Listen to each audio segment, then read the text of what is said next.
তোমরা অনেকেই ভর্তার রেসিপি দেখে কমেন্ট করে বলেছিলে যে এরকম ভর্তার রেসিপি চাই, তাই আজকে আবারও আমি নিয়ে চলে করবো মানকচুর ভর্তা।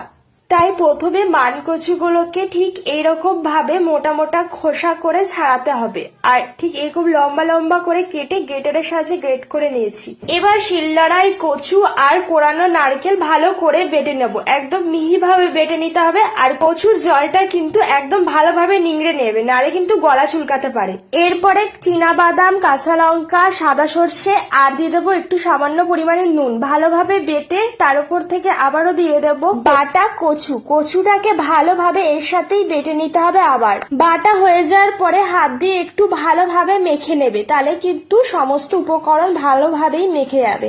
এর মধ্যে চাইলে তোমরা সর্ষের তেলও অ্যাড করতে পারো। সর্ষের তেল দিয়ে মাখলে কিন্তু একটা যেমন সুন্দর গন্ধও বেরায়, আর খেতেও কিন্তু খুব